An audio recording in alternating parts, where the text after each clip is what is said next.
Skywind and the Ants. Once upon a time, there lived a handsome boy named Skywind. His father was a tree so tall it almost reached the sky. His mother was a beautiful heavenly creature who came down to earth from time to time on the wind. She would often rest in the tall tree. In time, she became the tree's wife and bore him a son. She called him Skywind. And after 7 winters, she left him beside his father, the tall tree, and returned to her home in the heavens. One day, a terrible storm arose. Rains poured down on the earth until all the ground was underwater. Great waves swept towards the tree. Father Tree became alarmed, and he said to Skywind, "I shall soon be uprooted by this terrible storm. When I fall, climb on my back, otherwise you will be drowned." The storm worsened. Winds and waves crashed against the trunk of the tree, and a fierce gust came, and the tree fell with a crash. Quickly, the boy climbed on his father's back and held tightly to the branches. The great tree floated for days and days and days. And one day, they came upon a great number of ants struggling in the angry water. "Save us! Save us!" they cried. Skywind felt sorry for them and asked, "Can we save the ants?" "Yes," said his father, and Skywind helped the weary ants get up out of the water onto the tree. Soon a great cloud of mosquitoes came flying by. They too were weary, for there was nowhere for them to rest. "Father, Father, shall we save the mosquitoes?" "Yes," his father replied. And the mosquitoes lit on the leaves and the branches of the tree. And so they drifted, the boy, the ants, and the mosquitoes, until at last they came to an island. As soon as they reached it, the ants and the mosquitoes thanked Skywind and left. Skywind was very hungry, for he'd not eaten for many days. He wandered all over the island, and finally he came to a small thatched hut. An old woman and a girl came out. They welcomed Skywind and gave him food. The great storm had destroyed everything on earth except this little island.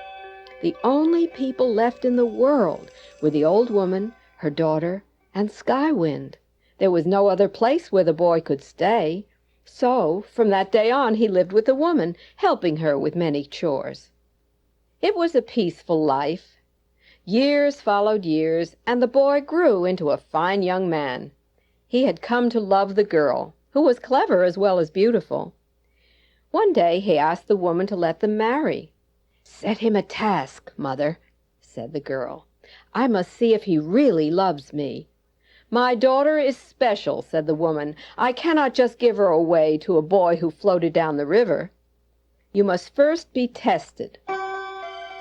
And the old woman emptied a sack of rice into a pile of sand and mixed them all up together. "You must separate the rice and the sand into 2 piles, she said.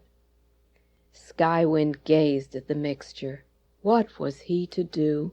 It wasn't humanly possible to separate the rice from the sand. Ooh! Suddenly he felt something bite his heel. He looked down. It was a large ant. "Remember me, Skywind? I am one of the ants you saved so long ago. I will help you now." And no sooner had the ant said this than hundreds of ants came swarming. Each ant carried a rice grain in its mouth and put it into a pile. One by one, back and forth they scurried until all was done. When the woman came back, she was amazed. Must be some trick.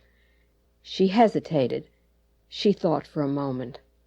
Then she said, "You must perform one more test. Tonight will be a moonless night. I shall put my daughter either in the east room or in the west room.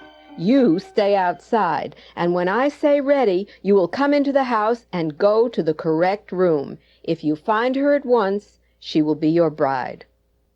That night, the boy waited anxiously outside for the woman's command. How was he to do this? Suddenly, he heard a mosquito buzzing in his ear. "Skywind, you must go to the East Room. Remember, the East Room." He knew this was a mosquito he had saved from the flood. "Ready!" the woman cried, and Skywind went straight to the East Room, where he found his bride. And so they were married, and they lived many happy years together. In time, their children, their grandchildren, and their great-great-grandchildren spread throughout the world, and the earth again was filled with people.